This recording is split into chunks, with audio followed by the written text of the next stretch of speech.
ಕೆಲಸ ಮಾಡ್ತಾರ್ರಿ, ಕಲಿತಾರ. ಟ್ರೈನಿಂಗ್ ಕೊಡ್ಸಕ್ರಿ ಕಮಿಷನರ್ ಕಡೆ ಒಂದ್ ತಿಂಗ್ ಟ್ರೈನಿಂಗ್ ಕೊಟ್ರಂದ್ರೆ ಕಲಿತಾರ. ಸರಿ, ಇನ್ ತಯಾರಿ ತಗೋರಿ, ಯಾಕಂದ್ರೆ ಇದು ಬಹಳ ಮಹತ್ವವಾದ ನಿರ್ಧಾರ. ಇಲ್ಲ, ನಾ ಅಜ್ಮಸ್ ಮಂಚಂಗ್ ಹೇಳತ್ತನ ಅದೇನ್ 10 ಕೋಟಿ ಆಗ್ಬತ್ತಕ್ಕ 100 ಕೋಟಿ ಆಗಿ ಅವರು ಮಾಡ್ಲಿ. ಸರಿ, ಇದು ಸೀರಿಯಸ್ ಇಟ್ಕೋರಿ ವಿಷಯ.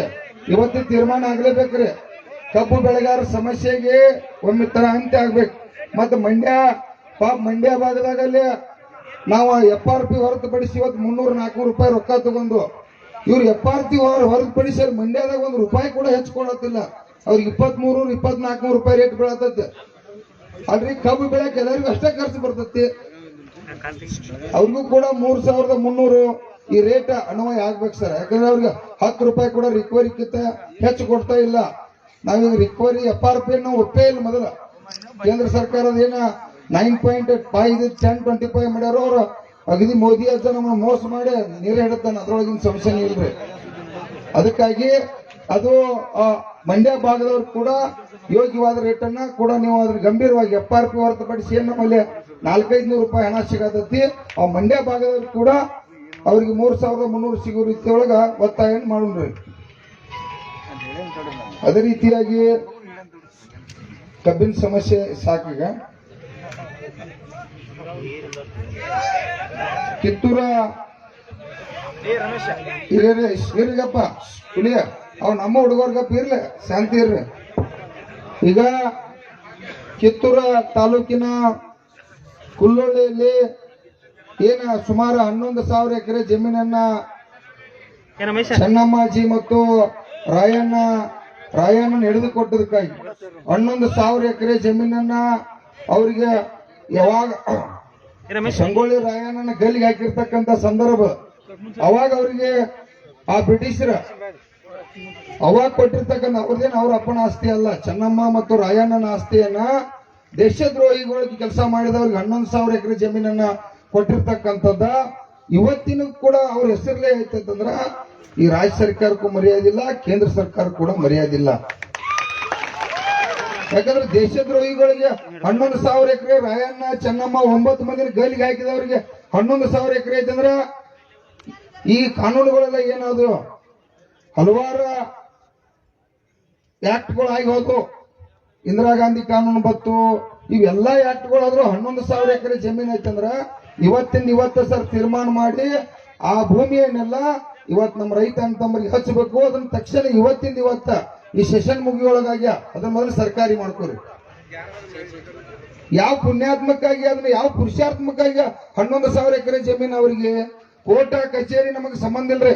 ಕೋರ್ಟ್ನಾಗೆಲ್ಲ ಡೂಪ್ಲಿಕೇಟ್ ಡಾಕ್ಯುಮೆಂಟ್ ಸೆಟ್ ಮಾಡಿ ಅವೆಲ್ಲ ರೊಕ್ಕ ಕೊಟ್ಟು ಅದ್ ಏನೇನೋ ಮಾಡಿ ಅವನು 2,500 ಎಕರೆ ಹೆಸರಲ್ಲೇ ಮಾಡ್ಕೊಂಡನು, ಮತ್ತೊಂದೇನೋ ಮಾಡ್ಕೊಂಡನು. ಆ ಲಪಡ ನಮಗ್ ಬ್ಯಾಡ್ರಿ. ಚೆನ್ನಮ್ಮ ರಾಯಣ್ಣನ ಭೂಮಿ ಐತಿ, ಅದು ನಮಗೆ ರೈತರಿಗೆ ಹಂಚಿಕೆ ಆಗ್ಬೇಕು. ಮೊದಲು ಅದನ್ನ ಇವತ್ತ ಮುಖ್ಯಮಂತ್ರಿಗಳಿಗೆ ಸರ್ಕಾರಿ ಮಾಡ್ಕೊತಕ್ಕಂಥದ್ದನ್ನ ಮಾಡ್ಬೇಕಂತೇಳಿ ರೈತರ ಪರವಾಗಿ ಒತ್ತಾಯ ಮಾಡ್ತಾ ಇದೀವಿ ಸರ್. ಅದೆಲ್ಲ ಆಗೈತ್ರಿ, ಚರ್ಚೆ ಮಾಡ್ರಿ. ಇಲ್ಲಿ ಹೇಳುವಂಥದ್ದು ಅಷ್ಟೇ ಐತಿ. ಮತ್ ಮುಖ್ಯಮಂತ್ರಿ ಜೋಡಿ ವಿಷಯ ಹೇಳಕ್ ಇದೇ ವಿಶೇಷವಾಗಿ ಸರ್ ಇದಂತೂ ಆಗ್ಲೇಬೇಕ ನೋಡ್ರಿ. ಹೈನುಗಾರಿಕೆ ಮೇಲೆ ನಾವು ಇವತ್ತ ಸಣ್ಣ ಕುಟುಂಬಗಳೆಲ್ಲ ಬದುಕತ್ತಾವಿಲ್ರಿ ಸರ. 20 ವರ್ಷ ಆತ ನಾನು ನೋಡ್ತೀನಿ 30-40 ರೂಪಾಯಿ ರೇಟ್ ಹಾಲಿಂದ. ಹೆಂಗ್ ಸಾಧ್ಯತಿ? ಮೇವೇನು ಅದೇನು ಇಷ್ಟ ಹೋಗಿದ್ರೆ ಹಿಂಡುದಿಲ್ಲ ಮಗಂದ. ಒಂದು ಹೊರಿ 3 ಸಲ ಮೇವು ತರಬೇಕು. ನಾನು ಬೆಳಿಗ್ಗೆ ಮೇವು ತರತನ 3 ಸಲ ಮೇವು ತಂದಾಗ ಸರ ಅದು 3 ಲೀಟರ್ 4 ಲೀಟರ್ ಹಿಂಡ್ಬೇಕಾರ ರಾಮಾಯಣ ಎಷ್ಟಾತ್ರಿ? 200 ರೂಪಾಯಿ. ಅದಕ್ಕೆ 50-100 ರೂಪಾಯಿ ಹಿಂಡಿ ಹಾಕ್ಬೇಕ. ಮತ್ ಏನ್ ಲಾಭ ಅದ್ ನಮಗೆ? 200 ರೂಪಾಯಿದಾಗ ಹೆಂಗ ನಾವು ಬದುಕಲಿಕ್ಕೆ ಸಾಧ್ಯ ಐತೆ? ಮಿನಿಮಮ್ ಈ ಕರ್ನಾಟಕ ರಾಜ್ಯ ರೈತ ಸಂಘ 31 ಜಿಲ್ಲೆಗಳದ ಇವತ್ತಿನ ಎಷ್ಟೇ ಎಂತ ಪರಿಸ್ಥಿತಿ ಅಂದ್ರು ಮುಖ್ಯಮಂತ್ರಿ 1 ಲೀಟರ್ಗೆ 100 ರೂಪಾಯಿಯನ್ನ ಘೋಷಣೆ ಮಾಡ್ಬೇಕಂತೇಳಿ ಸರ್ಕಾರಕ್ಕೆ ನಿಮ್ಮ ಪರವಾಗಿ ಒತ್ತಾಯ ಮಾಡ್ತಾ ಇದ್ದೀವಿ. ಮಾಡ್ಲೇಬೇಕು ಸರ್, ಹಾಲು ಆಗ್ಲೇಬೇಕಾಗಾರ ನಿಮ್ಗ. ನೀವೆಲ್ಲ ರೈತರಿದ್ರಿ, ಎಮ್ಮಿ ತ್ರಾಸ ಏನೈತೆ ಅನ್ನೋ ಓದತ್ತೆ. ಈಗ ಬಿಸಿಲರಿಗೆ 20 ರೂಪಾಯಿ ಆಯ್ತು ಮಗಂದ. ನಮ್ಮ ಮನೆಯಾಗ ನೀರಿಗಿಲ್ಲ ಮತ್ತ.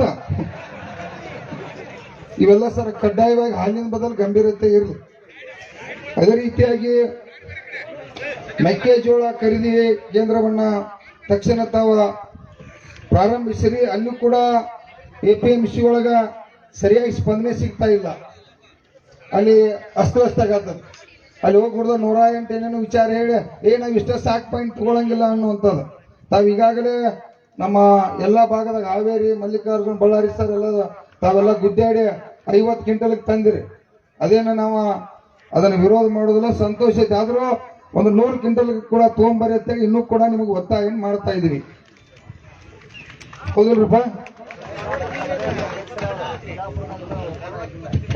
ಎಲ್ಲ ಕಡೆ ಧಾರವಾಡಕ್ಕ ಹಾವೇರಿಗೆ ಸರ್ ತಾರತಮ್ಯ ಮಾಡಬೇಡ್ರಿ. ರಾಜ್ಯವ್ಯಾಪಿ ನೀವೇನು ಆದೇಶ ಐತಿ, ಈಗ 50 ಕ್ವಿಂಟಲ್ ತಗೋತ್ರಿ. ಇವತ್ತು ಅದು ಗೋಕಾಕದಾಗೂ ಸಿಗ್ಬೇಕು, ಬೀದರ್ದಾಗೂ ಸಿಗ್ಬೇಕು. ಎಲ್ಲಿ ಮೆಕ್ಕೆಜೋಳ ಬೆಳಿತಾರೋ ಕಡ್ಡಾಯವಾಗಿ ಅವ್ರಿಗೆಲ್ಲರಿಗೂ ಕೂಡ ಅನುಕೂಲ ಆಗ್ತಕ್ಕಂಥದ್ದು. ರಾಜ್ಯದ ರೈತರಿಗೆ ಸೇರ್ಬೇಕ್ರ.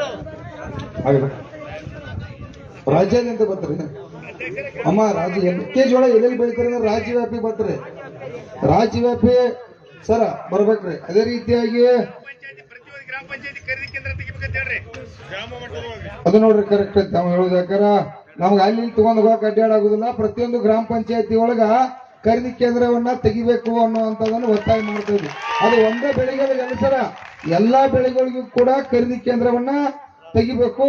ಮತ್ತ ಒಂದೇನು ಒತ್ತಾಯ ಮಾಡತ್ತು ಅಂತಂದ್ರ ಪದೇ ಪದೇ ಇದು ಭಿಕ್ಷೆ ಬೇಡೋದು ಬೇಡ. ಯಾಕಂದ್ರೆ ಬೀಜ ಹಾಕಿ ಅದನ್ನ ಕೂಸಿನಂಗ ಜೋಪಾನ ಮಾಡಿ ಅದನ್ನ ರಾಶಿ ಮಾಡಿ ಕಾಳು ಮಾಡಿ ರಾಶಿ ಮಾಡ್ಬೇಕಾರ ನಮ್ಮ ಜೀವ ಎಲ್ಲ ಅದಕ್ಕೆಲ್ಲ ಹಾಳಾಗಿ ಹೋಗಿರ್ತೈತಿ ಬದುಕ. ಮತ್ ನಾವ ಬೆಲೆ ಕೊಡ್ರು ಅಂತೇಳಿ ಸರ್ಕಾರಕ್ಕ ಈ ವ್ಯಾಪಾರಸ್ಥರೊಳಗ ಸಾಯುದು ಬೇಡ. ರಾಜ್ಯ ಸರ್ಕಾರ 50,000 ಕೋಟಿ ರೂಪಾಯಿ APMCಗೆ ತೆಗೆದಿಡ್ಲಿ, ಕೇಂದ್ರ ಸರ್ಕಾರ 50,000 ಕೋಟಿ ರೂಪಾಯಿ APMCಗೆ ತೆಗೆದಿರ್ಲಿಲ್ಲ ಅಂತೇಳಿ ನಿಮ್ ಪರವಾಗಿ ಒತ್ತಾಯ ಮಾಡ್ತಾ ಇದೀವಿ. ಅದು ಎಲ್ಲದಕ್ಕೂ ಬರ್ತದೆ ಸರ. ಕಾಯಿಪಲ್ಯ, ಉಳ್ಳಾಗಡ್ಡಿ, ಕಾಯಿಪಲ್ಯ ನೀವು ಗೋಡಾವಣೆ ಕಟ್ಕೊಳಕ APMC ಒಳಗೆ 11,000 ಎಕರೆ ಜಮೀನ್ ಐತಿ. ಬಾಳ ಅಂದ್ರೆ ಒಂದು 2-3 ಎಕರೆ ಉಪಯೋಗ ಆಗೈತಿ. ಇನ್ನ 7-8 ಎಕರೆ ಖಾಲಿ ಐತಿ. ನೀವು ಕೋಲ್ಡ್ ಸ್ಟೋರೇಜ್ ಕಟ್ಟಬಹುದು, ಗೋಡಾವಣೆ ಕಟ್ಟಬಹುದು.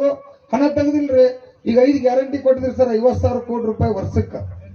ಇಡೀ ನಾಡಿನ ಎಲ್ಲಾ ಬೆಳೆಗಾರ ಸಂಬಂಧ 50,000 ಕೋಟಿ ರೂಪಾಯಿ ನೀವು ಇಡ್ರಿ, ಅವ್ರು ಕೇಂದ್ರ ಸರ್ಕಾರ 50,000 ಕೋಟಿ ಇಲ್ರಿ. ಹೌದು ಪ್ರಕಾರ ಏನ್ ತಪ್ಪೇನೈತೆ?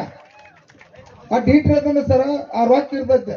ಪಟ್ನ ನೀವು ಖರೀದಿ ಮಾಡಿ, ಯಾವಾಗ ಬೆಲೆ ಕಡಿಮೆ ಆಕೈತಿ ತಕ್ಷಣ ಖರೀದಿ ಮಾಡಿ ಆಮೇಲೆ ನೀವು ಸರಬರಾಜು ಮಾಡುವಂತದ ಸರ್ಕಾರ ಜವಾಬ್ದಾರಿ ಹೋಯ್ತಪ್ಪ ಅಂದ್ರ ರೈತರು ಬದುಕಲಿಕ್ಕೆ ಸಾಧ್ಯ ಐತಿ.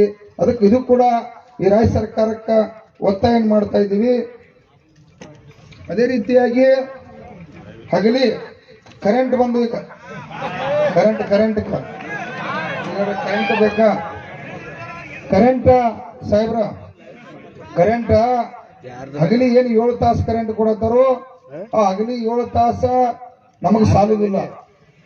ಹಗಲಿ 12 ತಾಸು ಕರೆಂಟ್ ಕೊಡ್ಬೇಕಂತ ಸರ್ಕಾರಕ್ಕೆ ಒತ್ತಾಯ ಮಾಡತ್ತು. ಕೊಡ್ಲೇಬೇಕು ಸರ. ಯಾಕಂದ್ರ ನಿನ್ನೆ ನಾವ ಗುರುಗಳ ದೇವರ ಇಲ್ಲಿ ಕಣಗಾಂವ್ ಹೋಗಿದ್ದು. ಒಬ್ಬಕ್ಕೆ ಅಜ್ಜಿ 60 ವರ್ಷ ಆಗಿದ ಅಜ್ಜಿ ಬಂದು ಹೇಳಿಬಿಟ್ಲ, ನಮ್ಮ ಯಜಮಾನ್ರ ನಾವು 40,000 ರೂಪಾಯಿದಂಗ ನೀರ ಪಾಳೆ ಅಲ್ಲಿ ನೀರ್ ಹಸಕ್ ಕೊಟ್ಟಿದ್ದು, ಏನ್ ತಂಡಿ ಚಾಲು ಆತ್ಲ ನೀನ್ ರೊಕ್ಕ ತಗೋ ಅಂತೇಳಿ ಆಕಿ ತಲೆಯಾಗಿಟ್ಟು ಹೊಳ್ಳಿ ರೊಕ್ಕವಾದತ್ತ ನಮ್ಮ ಮುದುಕ್ ನೀರ್ ಹಸಕ್ ಹೋಗೈತಿ. ಹೊಳ್ಳಿ ಮನಿಗೆ ಬರ್ತೈತಿಲ್ಲ ಆಮೇಲೆ ಯಪ್ಪ ಕಾಲ್ ಬೀಳುತ್ತು ನಮಗ್ ಹಗಲಿ 12 ತಾಸು ಮುಖ್ಯಮಂತ್ರಿಗೆ ಕರೆಂಟ್ ಕೊಡ್ತೈತೆ ಹೇಳುವಂತ ಕೆಲಸ ಕೂಡ ಇವತ್ತ ಚರ್ಚೆ ಆದ ಸರ್. ಮಾಡ್ಲೇಬೇಕು ಸರ್, ಇದ ಆಗ್ಲೇಬೇಕು. ಯಾಕಂದ್ರ 79 ವರ್ಷ ನಾವು ಪುಕ್ಕಟ ಆಹಾರ ಬೆಳೆದು ಕೊಡತ್ತು ಜಗತ್ತಿಗೆ ಏನ್ ಲಾಭ ಇಲ್ಲ. ಯಾಕಂದ್ರೆ ಒಕ್ಕಲ್ತನ ತಮಗೆ ಗೊತ್ತಿದ ವಿಷಯ. ಏನೋ ಹೆಂಗೋ ಬದುಕಾತು, ಎದಕ್ ಬದುಕಾತು ಅಂದ್ರ ಮಗಲಾಗಿ ಯಾವರೇ ಬೆಳಿಲಿಲ್ಲ ಅಂತಂದ್ರ ಅಪಮಾನ ಆಗ್ತದೆ ಅಂತೇಳಿ ಹಂಗ ಬೆಳೆದು ಈ ನಾಡಿಗೆ ಬೆಳೆದು ಕೊಡ್ತಕ್ಕಂಥದ್ದು ಆಗತ್ತದ. ಅದಕ್ಕಾಗಿ ಸರ್ ಅದನ್ನ ಕರೆಂಟ್ ಅನ್ನು ಕಡ್ಡಾಯವಾಗಿ ಮಾಡ್ಬೇಕು. ಮತ್ತ ಅಕ್ರಮ ಸಕ್ರಮನ್ನ ಬಂದ್ ಆಗೈತಿ. ಅದರಿಂದ TCಗಳು 2 ಲಕ್ಷ 3 ಲಕ್ಷ 4 ಲಕ್ಷ ರೂಪಾಯಿ ಕಂಬ ಹಾಕೊಂಡ ಮೊದಲ ಸಾಲ ಮಾಡಿ ಸಾಲಕ್ಕಾಗಿ ಆತ್ಮಹತ್ಯೆ ಮಾಡ್ಕೋತು, ಸಾಯತ್ತು, ಸಂಕಷ್ಟದಾಗದು. ಇವತ್ತು ಎಂತ ಪರಿಸ್ಥಿತಿ ಅಂದ್ರು ಇವತ್ತಿಂದ ಎದ್ದು ಹೋಗಂಗಿಲ್ಲ. ನಾವು ಹಾಲ ಕರೆಂಟ್ ಕಡ್ಡಾಯವಾಗಿ ಕೊಡಬೇಕು. ಅಕ್ರಮ ಸಕ್ರಮನ್ನ ಇವತ್ತಿನ ಮುಖ್ಯಮಂತ್ರಿ ಅವರು ಜಾರಿಗೆ ಮಾಡ್ತಕ್ಕಂಥದ್ದು ಪ್ರಾರಂಭ ಮಾಡಬೇಕು. ಅಕ್ರಮ ಸಕ್ರಮನ್ ಬಂದ್ ಮಾಡಂಗಿಲ್ಲ. ನಿಮ್ ಸೋಲಾರ ಗಿಲಾರ ನಾವೇನು ಬೇಕಾಗಿಲ್ಲ ನಮಗ. ಅದು ನೀವು ಯಾವಾಗ ಏನ್ ಮಾಡ್ತೀರಿ ಮಾಡ್ರಿ, ತಕ್ಷಣ ಅದು ಆಗ್ಬೇಕು.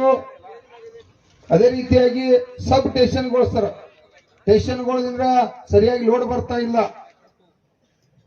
ಈಗ ನೀವು 7 ತಾಸ ಇನ್ನು 12 ತಾಸು ಕರೆಂಟ್ ಕೊಟ್ರು ಕೂಡ ಕರೆಂಟ್ ನೀವು ಸಬ್ ಸ್ಟೇಷನ್ ಲೋಡ್ ಅನ್ನ ಇದನ್ನ ಮಾಡ್ಬೇಕು. ನೀವೇನ್ ಮಾಡ್ರಿ, ಆ ಭಾಗದಾಗ ಸರ ಮೂರ್ ಊರ್ ನಡಕ್ ಒಂದೊಂದ ಜೋಶ್ ಹಾಕ್ಯಾರ. ರಾತ್ರಿ ಲೈನ್ ಸಿಂಗಲ್ ಪೀಸ್ ಇಲ್ರಿ, ತೋಟಪೇಟೆ ಹುಡುಗರು ಅಭ್ಯಾಸ ಮಾಡಕ್ ಇಲ್ರಿ ತೋಟಪೇಟೆಗ. ಸರ ತಡ್ರಿ, ಅದು ಯಾಕೆ ಆಗತ್ತೆ ಅನ್ನೋದು ಹೇಳ್ತೀನಪ್ರಿ. ಸರ್ ನೀವೇನ್ ಮಾಡತ್ತಾರೋ, DC ಅವ್ರು ಏನ್ ಮಾಡ್ತಾರೋ, ಇಲ್ಲಿ ಅಲ್ಲೇನ ಊರಾಗ ಜಾಗ ಇರ್ತದ್ರಲ್ಲ, ಈಗ ಅದ ಗೌರ್ಮೆಂಟ್ ವ್ಯಾಲ್ಯೂಯೇಷನ್ 4 ಪಟ್ಟು ರೊಕ್ಕ ಕೊಡ್ತೀರಿ. ನಮ್ಮ 50 ಲಕ್ಷ ರೂಪಾಯಿ ಎಕರೆ ಜಮೀನು ಕಿಮ್ಮತ್ ಹಾಕವ, ನಿಮ್ಗೆ 20 ಲಕ್ಷ ರೂಪಾಯಿ ನಮ್ಮ ರೈತರ ಭೂಮಿ ಕೊಡಕ್ ಸಾಧ್ಯತೆ. ಇವತ್ತ ನೀವು ಮುಖ್ಯಮಂತ್ರಿಗೆ ಹೇಳಿ ಅವ್ರ ಜಾರ್ ಸಾಹೇಬ್ರ ಅಜ್ಜ ಅಂತೂ ಎಂದೂ ಭೇಟಿ ಆಗ್ಲಿಲ್ಲ ನಮ್ಗೆ ಇತಿಹಾಸದಾಗ. ಅವ್ರು ಯಾಕೋ ಏನೋ ಒಂದು ದಿವಸ ಸರಿಯಾಗಿ ಸ್ಪಂದಿಸಂಗಿಲ್ಲ. ಭೇಟಿ ಆಗ್ಬೇಕಂದ್ರೆ CM ಭೇಟಿ ಆದ್ಕರ್ರೆ ಈ ನಮ್ ಜಾರ್ಜ್ ವಿದ್ಯುತ್ ಮಂತ್ರಿ ಎಂದೂ ಭೇಟಿ ಆಗಿಲ್ಲ ನಮ್ಗೆ ಇತಿಹಾಸದಾಗ. ನಮ್ ಟೈಮ್ ಸುಮಾರು ವಯಸ್ಸದವ್ರೆ ನೀವು ವಿದ್ಯುತ್ ಮಂತ್ರಿ ಮಾಡ್ಬೇಕಲ್ಲ, ಅದೊಂದು ದೊಡ್ಡ ಸಮಸ್ಯೆ ಆಗೈತೆ. ಅದಕ್ಕೆ ಸರ ಇವತ್ತ ಸ್ಟೇಷನ್ಗಳ ಏನೈತ್ಲೆ ಅದನ್ನ ಸರ್ಕಾರ ಎಷ್ಟ ಅಲ್ಲಿ ವ್ಯಾಲ್ಯೂಯೇಷನ್ ಆಕೈತೆ, ಆ ವ್ಯಾಲ್ಯೂಯೇಷನ್ ಅನ್ನು ನೀವು ಮಾಡಿದ್ರೆ ಸ್ಟೇಷನ್ಗೆ ಜಾಗ ಕೊಡ್ತಾರ ಮಂದಿ. ಈ ಜಾಗ ಯಾಕೆ ಕೊಡೋರಂತಂದ್ರೆ ನೀವು 40 ಲಕ್ಷ ಆಗೋದು ನಾವ್ ಹೆಂಗ್ 20 ಲಕ್ಷ ಕೊಡೋಣ್ರಿ. ಅದನ್ನೊಂದು ನಿಮ್ ಕ್ಯಾಬಿನೆಟ್ದಾಗ ಏನ್ ಸರ್ಕಾರದಾಗ ಚೇಂಜ್ ಮಾಡ್ತಾರೆ ಗೊತ್ತಿಲ್ಲ, ಆ ಗೈಡ್ಲೈನ್ಸ್ ಅನ್ನು ಚೇಂಜ್ ಮಾಡಿ ಸ್ಪೆಷಲ್ ಆಗಿ KPTCL ಖರೀದಿ ಮಾಡ್ತಕ್ಕಂಥವ್ರಿಗೆ ಅವ್ರಿಗೆ ಅದೊಂದು ಗೈಡ್ಲೈನ್ಸ್ ಚೇಂಜ್ ಮಾಡಿ ಇವತ್ತು ಕೂಡ ಅದ ಕಡ್ಡಾಯವಾಗಿ ಬದಲಾವಣೆ ಆತಪ್ಪ ಅಂದ್ರೆ ಸ್ಟೇಷನ್ಗಳು ಕೊಡ್ಲಿಕ್ಕೆ ಸಾಧ್ಯತೆ ಇಲ್ಲ. ಅಂತಂದ್ರ ಒಂದು ಸ್ಟೇಷನ್ ಮೇಲೆ ನಾವು ಅಲ್ಲಿ ಹಗಲಿ 3 ತಾಸ ರಾತ್ರಿ 3 ತಾಸ ಅಡ್ಜಸ್ಟ್ ಮಾಡಿ ಕರೆಂಟ್ ಕೂಡ ಕೊಡಕ್ 12 ತಾಸು ಬೇಡಿಕೆ ಇಟ್ಟದು.